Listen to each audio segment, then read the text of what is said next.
Hey, what's up everybody? This is Ron with CO2 Free. Today I want to talk about my 2020 Tesla Model 3.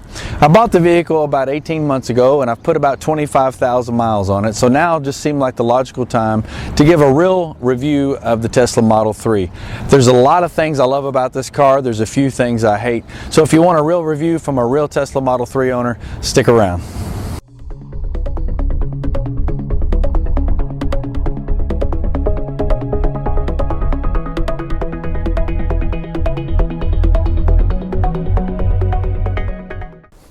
All right, let's talk about the exterior of the Model 3.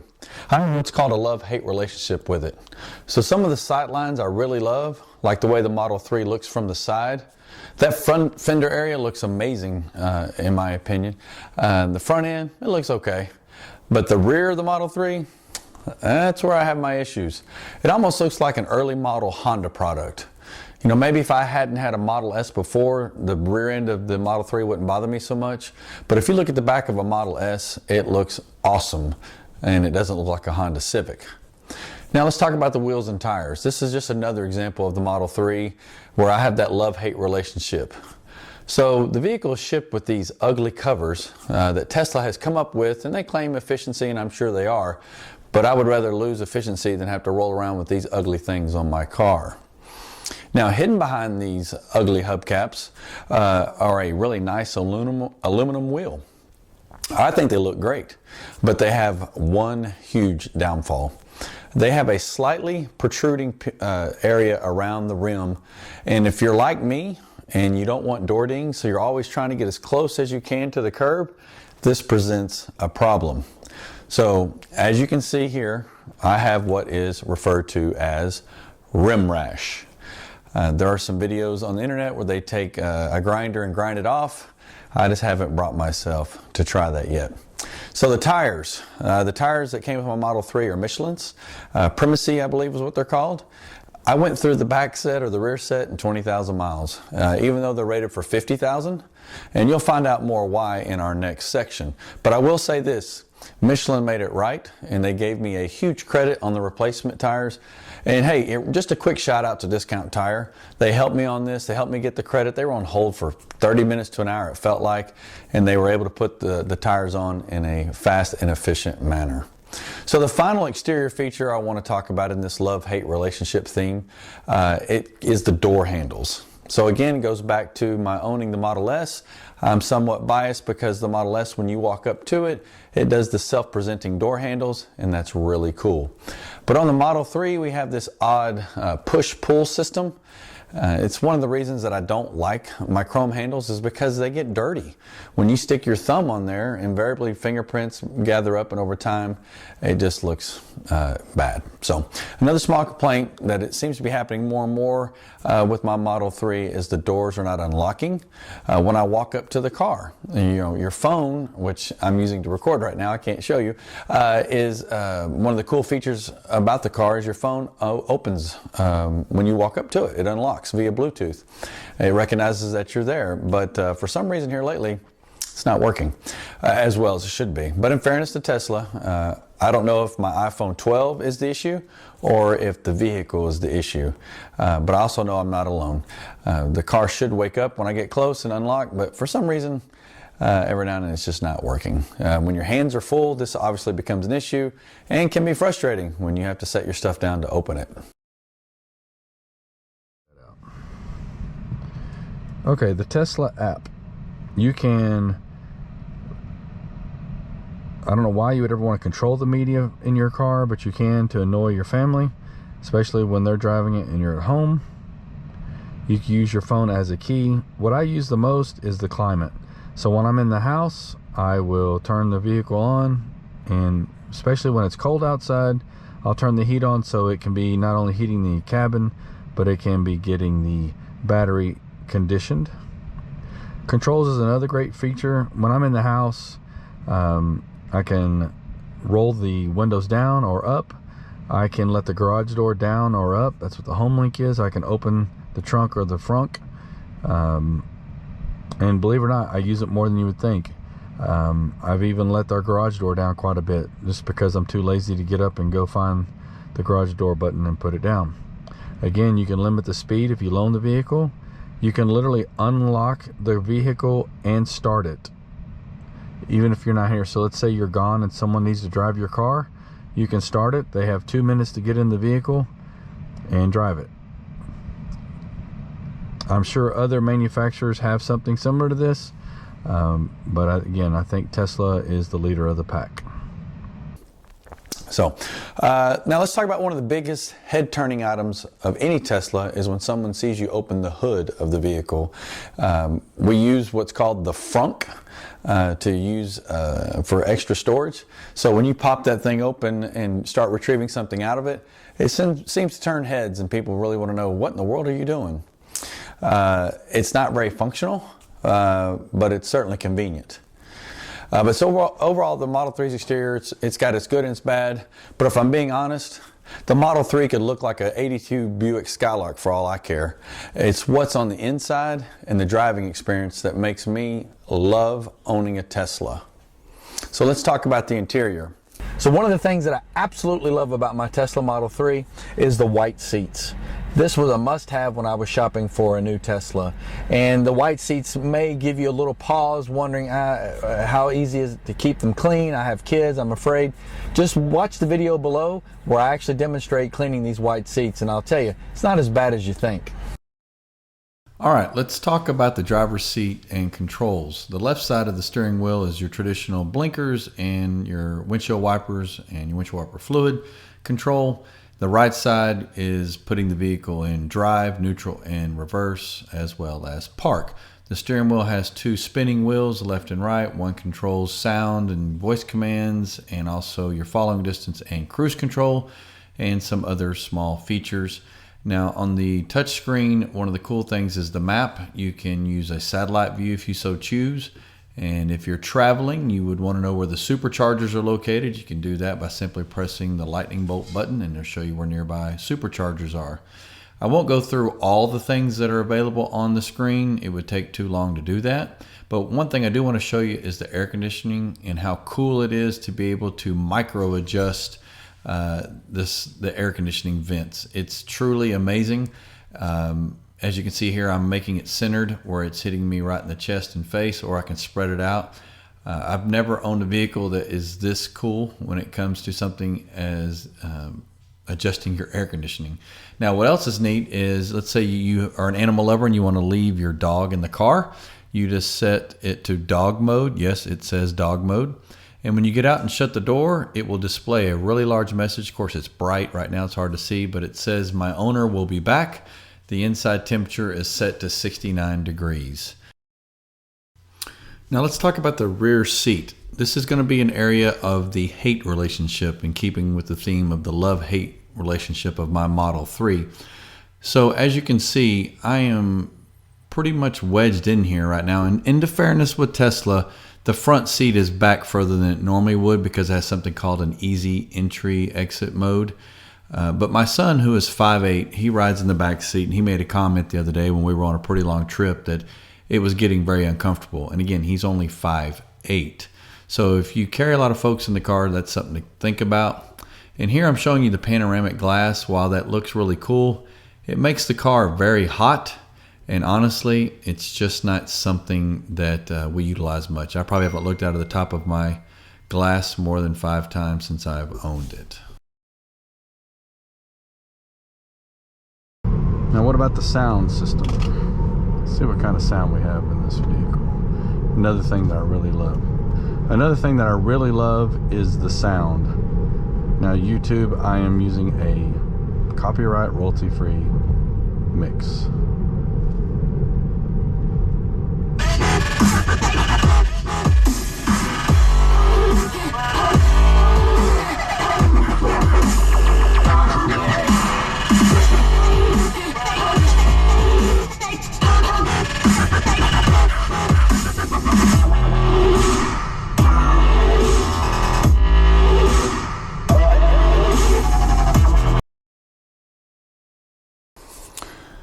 Now let's talk about the ride and drive.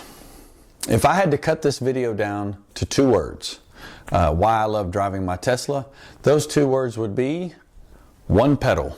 I recently did some driving demonstrating the one pedal, so let's take a look at it. The one pedal driving is what's amazing, folks.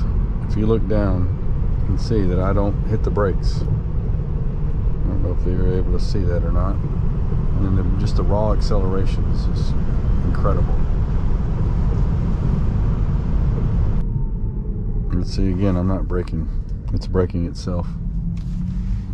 Crazy, I know. So the other two words that I would use if I was limited to two words to explain why I love my Tesla, and that would be instant torque. This vehicle feels as if the tires are connected to your foot.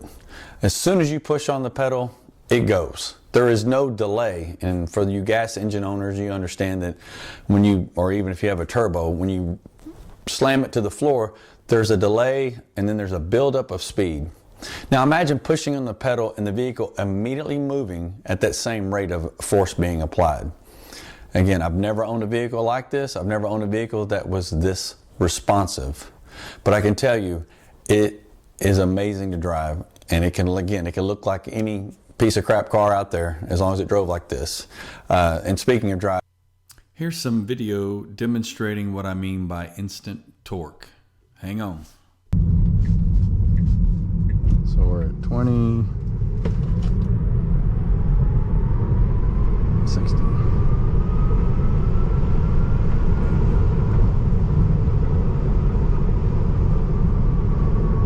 The actual ride and drive of the Model 3, it does have some issues, but acceleration and braking, that certainly isn't one of them. The Model 3 rides a little rough for my liking, and that is to be expected based on the size of the vehicle itself.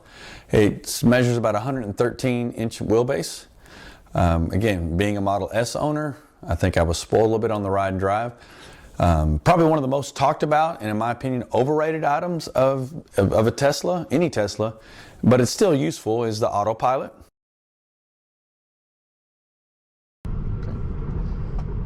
Another feature that I really like about the Tesla Model 3 is on road trips like this, I double tap the stock and look, Ma, no hands. So you can just sit and chill, you can send a text somewhat safely. You still want to keep your eyes on the road, obviously. But as you can see, the car does the driving for me. I've set my cruise to 81, so now that that car moved over, it's going to speed back up. Now this is obviously just adaptive cruise. Now you can see Tesla is starting to warn me because my hands are not on the wheel. It's saying, hey, put your hands on the wheel. Now it's going to get faster and faster and faster until eventually, if I don't, there we go. Now if I didn't put my hands on the wheel, it will tell me you have basically lost this privilege until your next drive. So I'd actually have to come to a stop, put it in park, and then put it in drive again. So Tesla does a good job of making sure you don't abuse it, trying to go to sleep.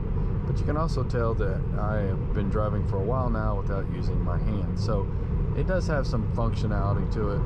I did not spend the extra $8,000 to $10,000, depending on when you were offered this, for the ability to change lanes while still having Autopilot on, or to do the summon beta. I think a lot of people are wasting their money on that. I do not think we are anywhere close to full driving capability, automated driving capability, and frankly, nor would I want to be. I bought this Tesla because it's a blast to drive. Why would I want to never drive it? Just getting in the car and typing in your address, because technically what they hope to do one day is you get in your car, you swipe home, or that's actually work, sorry. You get in your car and you type home, and then it'll take you home. I have zero desire to do that. Autopilot came with my vehicle, and it basically, it's an enhanced adaptive cruise control that many other automakers are now offering.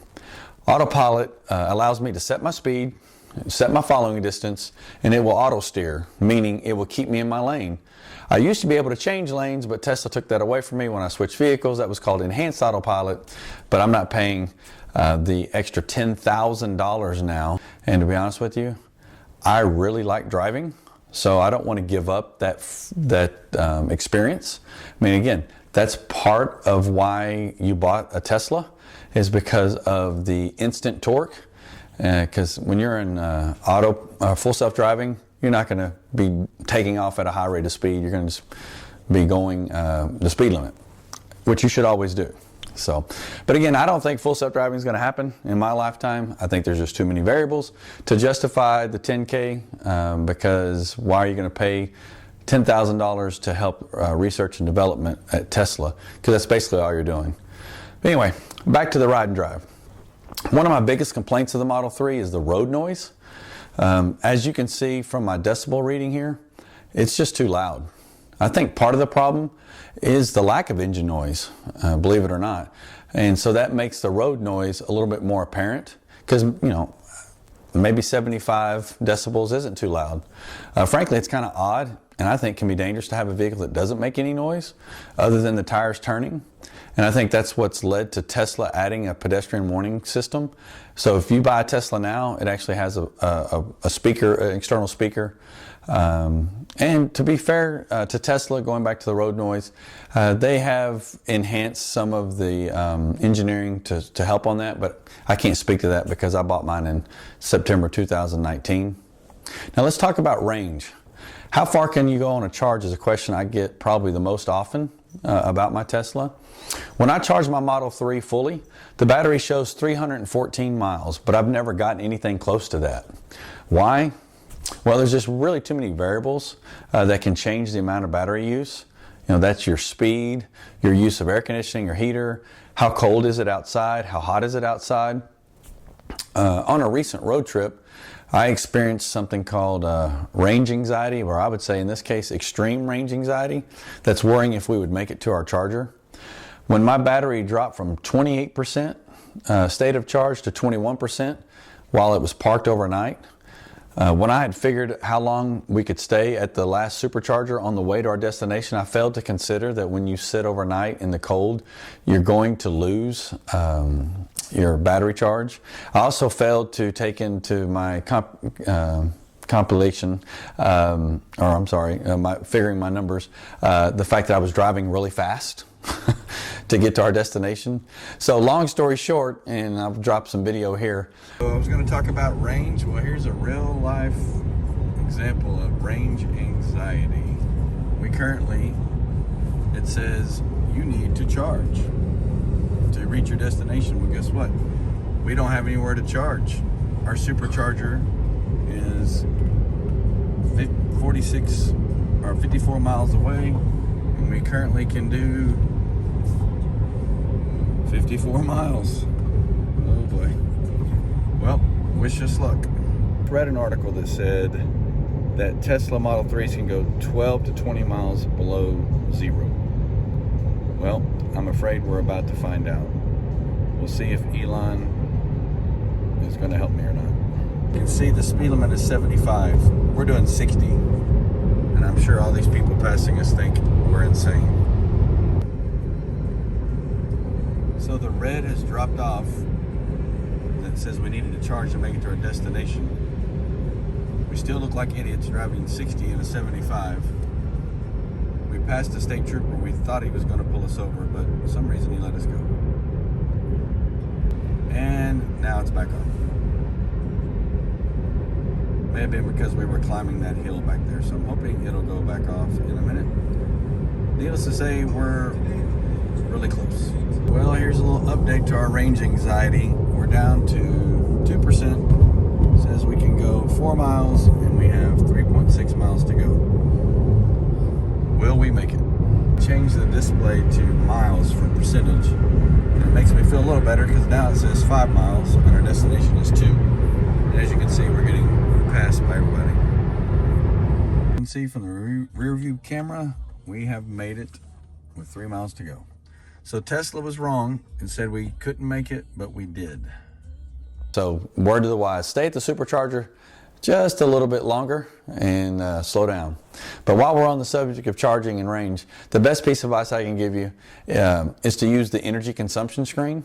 And you can see an example of that here.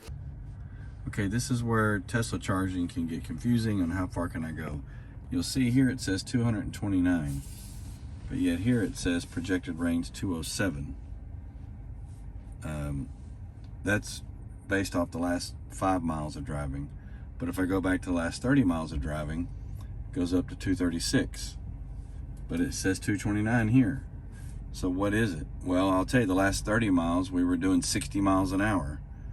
The last 5 miles we were doing 80 miles an hour. So your mileage may vary. Don't ever trust this. This has nothing to do with it. You need to keep your range consumption up for your trip. So, would I buy another Tesla Model 3? I don't know. But would I buy another Tesla? You can bank on it. In fact, I've already got my Cybertruck on order. Tesla's proven that they're the leader in electric vehicles, and Elon should be commended for what he's been able to do thus far. I love driving my Tesla every single day. There hasn't been a day that I haven't got in it that I haven't smiled, at least inside. So all right, there it is. There's my 18-month review of my Tesla Model 3. I hope you've enjoyed it. I really appreciate you watching if you've made it to this point. I plan on now moving away from my Tesla review, especially the Model 3, and I'm going to start exploring other vehicles, and we're going to get into solar panels. So if you are interested in CO2-free living, if you're interested in electric cars, make sure you subscribe to the channel, give me a thumbs up, and maybe even hit that bell to let you know when I'm dropping a new video or if I'm going live. Thanks again for watching.